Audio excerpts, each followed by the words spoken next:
Jack Nolan back with you at the Culver Academies with Irish offensive coordinator Chip Long after the first full pad practice. That's always a big step in every training camp. Right. Did you get out of your guys today what you thought you would when they put the full pads on for the first time? No, I did. I expected a lot, and I think they came out, certainly when the start of practice, they came out, played extremely physical. The last 3 days they've been really physical, just, putting on pants. But it was good to see them come out, break tackles, guys making plays. So that was great to see. We hit some deep shots, and so, we're still installing, but seeing the pieces come together and guys are stepping up, there's no question. Anybody who's had the chance to see this offense in the spring and especially this week, I know for me, there is so much talent, so much potential. Are all those pieces coming together? It's every day. It's like Coach said, it's a process. We're still kind of figuring out who those pieces are going to be. We have quite a few to choose from, but, guys are still young. They still have to develop.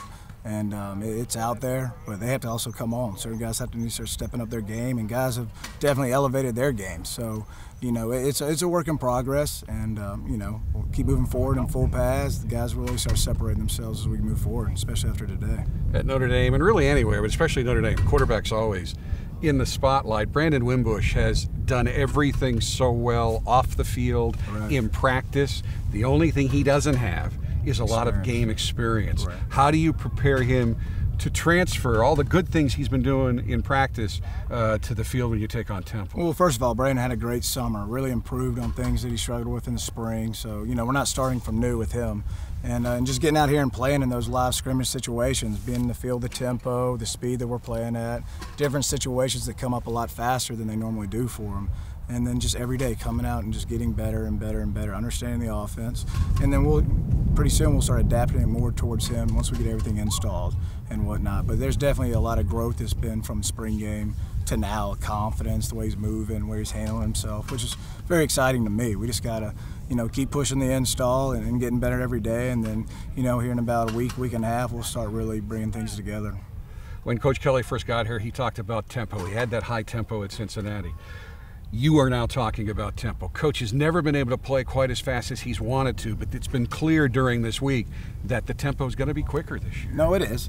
And obviously we're not going to hurry up to mess up either, but, our guys have to get, we have to keep pushing that tempo. They're not used to it, so the more scrimmage situations we get, the better it is. But they have a pretty good idea so far how we want it to be, and it's all dictated off how the game's going as well. But we have that ability, and we want to play fast. There's no question. From the time I got here back in the 80s, one of the topics fans always talk about is the tight ends. They got to use the tight ends more. They got to use the tight ends more.